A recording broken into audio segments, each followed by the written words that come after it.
got some things that I want to talk about, and I'm not entirely sure how to go about doing that. So what I've tried to do is put some pictures together to try and help me corral my thoughts. The first I'll call the turtle. This was a series of synchronicities, all revolving around turtles. And at the time, it was so mysterious, so strange. I had no particular curiosity about turtles. But that was my first experience of working with spirits. The turtle is a symbol of Hermes, and it's because it's related to the tortoise story. I think the ancients probably saw them as similar creatures. Hermes, not long after he's born, is walking along the road, or probably running, knowing Hermes, to get to Apollo's sacred bulls. And he ends up stubbing his toe on a tortoise or a turtle. He picks the creature up and stares at it for some time, and then has an idea about what he wants to do. He's struck by inspiration, and he carves out all of the meat of the animal from outside this shell. And then he uses sinews to tie to the shell with wood, to use it like an echoing box. And he invents the lyre, the instrument that will later get him out of the trouble that he gets into for stealing Apollo's cattle. I stumbled into Hermes, or he stumbled into me, and he scraped me out, and he gave me a use, he gave me a purpose. Looking back, it was a difficult time. Mentally, I was going through a lot of challenges. I was in a dark space. I was in therapy, having uncontrollable black thoughts. And then the weird entered my life. And it started with those synchronicities about turtles. And it was just before the COVID years. And when they hit, it put me in a unique position where I was able to do what I call my HGI work now. And that was the start of the black feather for me. It became a symbol of my HGA wanting to get my attention about something. And after having my knowledge and conversation experience, that relationship with the black feather became a relationship with the crow. And it was at that point that I realised that I wasn't hollow inside. And for the first time in my life I realised that I had a soul, and that it was a real thing, not a metaphor, not a way of talking, not a poetic description of how one feels, but a real piece of the divine inside me, just like you do. And like I've said before, the first thing that happens when you meet your HGR is then you've got to meet the 7 princes. And that was the work that led to me meeting the horned one, or the horned ones really, and speaking to the dead. So I've experienced lots of different types of magic and mystery, and when you get to that stage where you are dealing with spirits of the dead, what used to look shamanic, where you could squint your eyes and think, yeah, I understand why people talk about it being shamanic, then it starts to change into using the things that you find around you, things that your attention's brought to influence the invisible and back again. But when I started,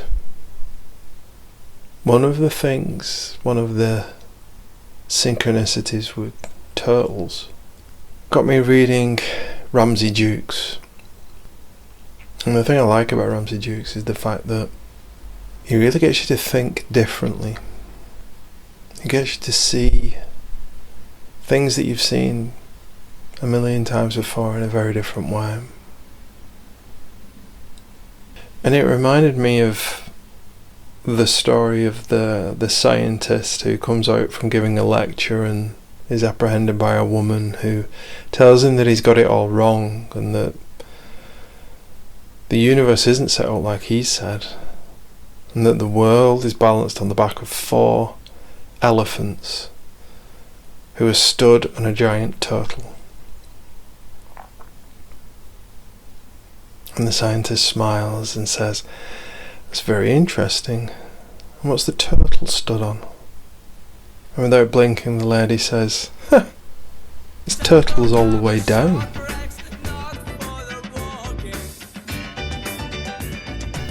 When I first started to take magic seriously, I understood it in terms of simulation theory. And in all the journey that I've been on so far, the experiences that I've had, the mysteries that I've lived, I've never experienced anything that has shaken that way of looking at reality. There's an episode of Doctor Who. It's called Extremis.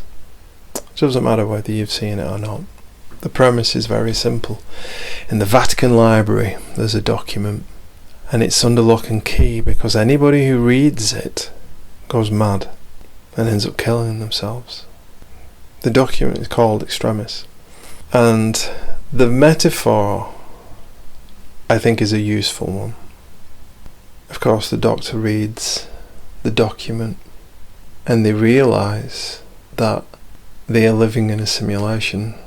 The document gives them something to do. It's called the shadow test, and it predicts things that they will do, things that would appear random, it proves aren't. And to me, a lot of these technologies that I've learned and used, they remind me of the shadow test.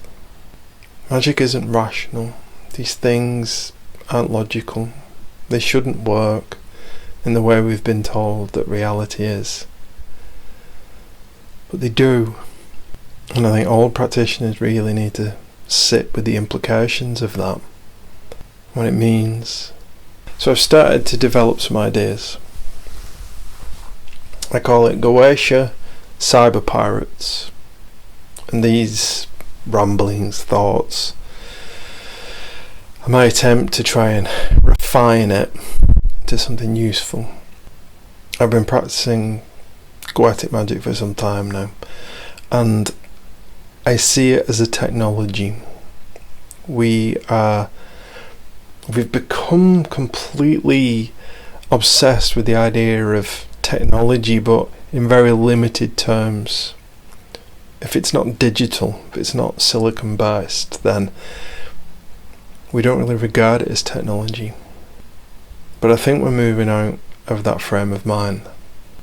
If talk's right, that we're out the Kali Yuga now, and we're moving into something else, something more spiritual, as well as optimistic, then perhaps this is where it starts. This is where we find our meaning. This is where we find our soul. And this is how we get back to something that makes sense. Cyber spirituality for me is the fact that all meaningful spirituality is about connecting. It's about using the liminal to reach out. Sometimes that's to other people, and at other times those people are invisible. And the Pirates is about this being a liberatory project, not liberal,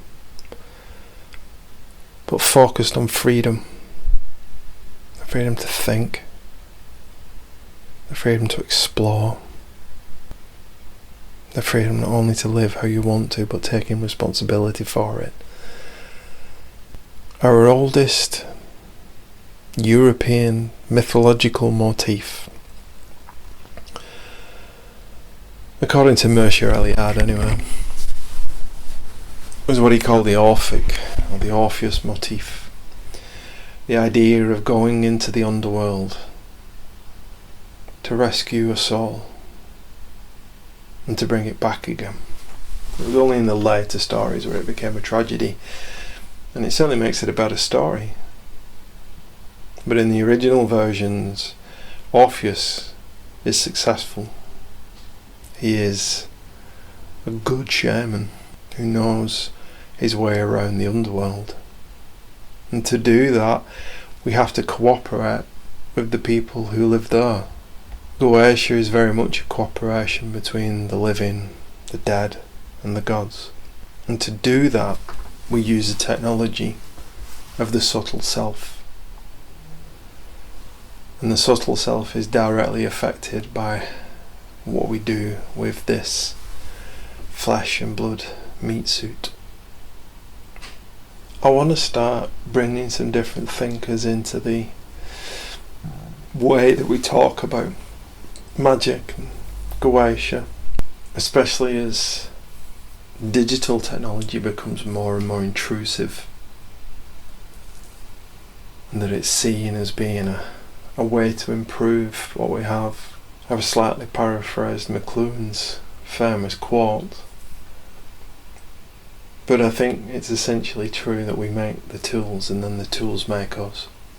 And I've been following Gordon White's videos on this very closely, and I really like his focus on Ivan Illich's theories and metaphysics of tools, and how we use that as a way to liberate our condition, not put fresh shackles on it. I'm also keen not to lose sight as well of thinkers like Baudrillard. That quote there is from the book that's used in The Matrix, Simulation and Simulacrum. The map is not the territory, is what Korzybski said. But Baudrillard goes further and says the map destroys the landscape. I think I agree with that. When we become obsessed with the map, we give up the landscape. I think that bears sitting with as practitioners or shaman or whatever we want to call ourselves. And I've been thinking a lot about pirates. I really enjoyed Cities of the Red Knight by William S. Burroughs.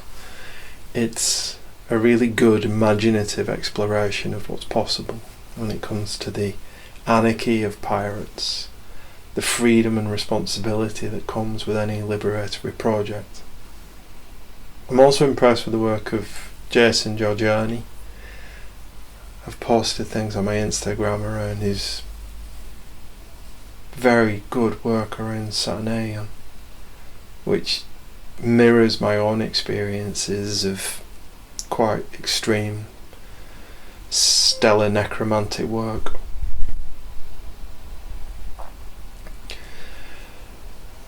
In this series I want to explore some other thinkers as well, like Eugene Thacker and his ideas around the occult and how it overlaps philosophy. Camille Parier's Amazonian feminism as opposed to more contemporary ideas, and Mark Fisher's work in describing what the weird is, I think is really, really helpful. That sets out some of the territory, I guess, that I want to cover. I also thought it was worthwhile to talk about some of the magicians who've influenced me and their ideas.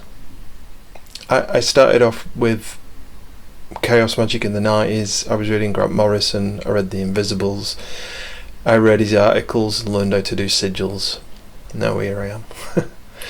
Part of my reading of The Invisibles introduced me to Condensed Chaos by Phil Hine, and that book changed my life. It was, and is, an incredible entry into how to think like a magician He does a really good job of guiding you and pointing you in the direction of, and inspiring you and showing you ways to think rather than how to think.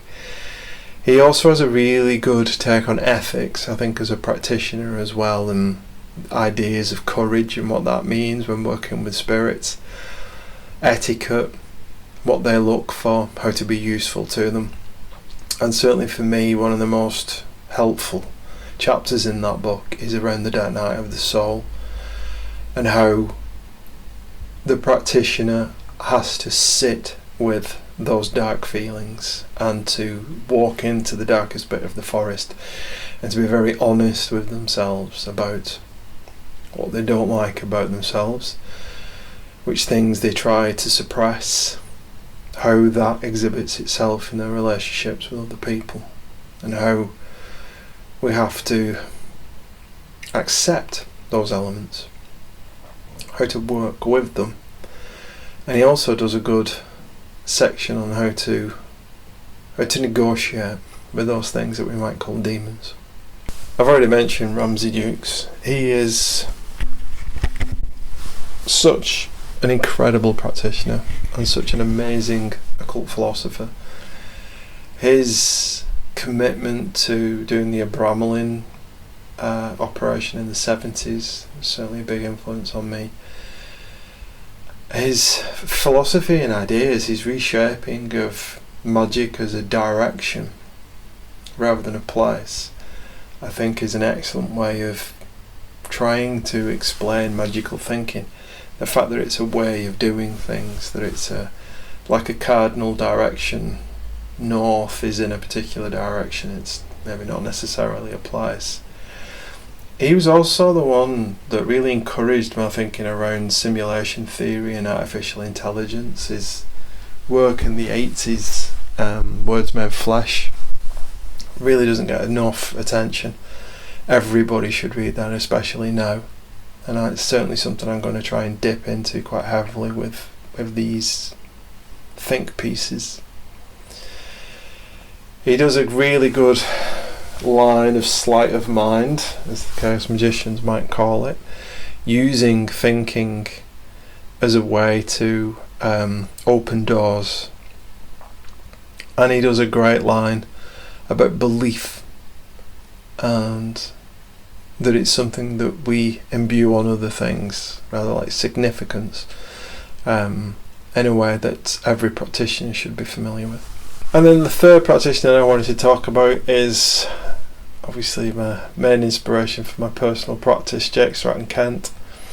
He's been so important to my practice and my journey and my way of doing things. His work around really proving that Goetia is a Greek word, and that the Near East is less important when understanding the grimoires than perhaps Indo-European ideas of working with the dead and the spirits who have those offices. I try to follow his example that the Western mystery tradition is a written, literary tradition. That's how it is living. It's a syncretic religion in as much as it relies upon its survival in different traditions that come together like a transformer, I guess, or a Power Ranger. You've got to read across the different mythological traditions to get how it works. And I'll get into some more of that in detail.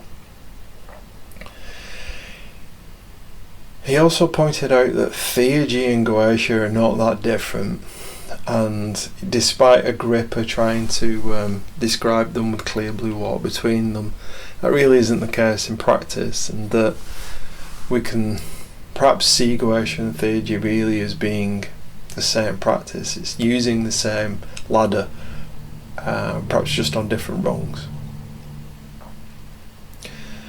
And also, perhaps the most important thing is the fact that he showed that the grimoires were an accurate transmission of mystery cult practices. The Grimorium Verum in particular as being an incredibly accurate description of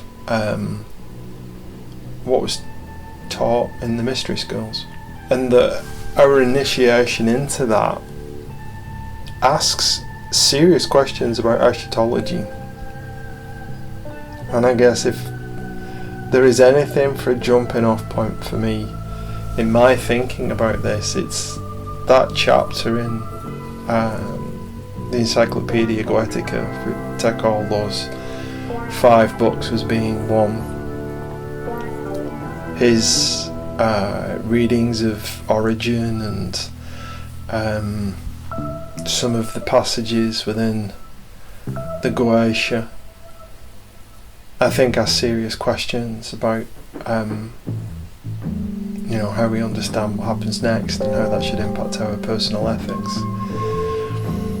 And obviously the Grimorium Verum was his area of expertise, and probably the most important grimoire that we have because of the work that he did around it, in terms of getting us to that living tradition that is hidden inside him. So here's a photograph of my initial experiments and how I was trying to understand how it all came together. And I'm writing books on this because there is so much in it. But to keep things simple, it is a solar chthonic lunar cult based on sidereal phenomena, and it seems to be very coherent, certainly in my practice. And that's again one of those things where it's a bit too neat. It feels in some way artificial. I think I'll leave it there. I hope some of that made sense, and I hope it whets your appetite as well with some of the things that I want to explore. If you've had any thoughts yourself after you've been listening to this, please do post a comment below, and I look forward to seeing you again.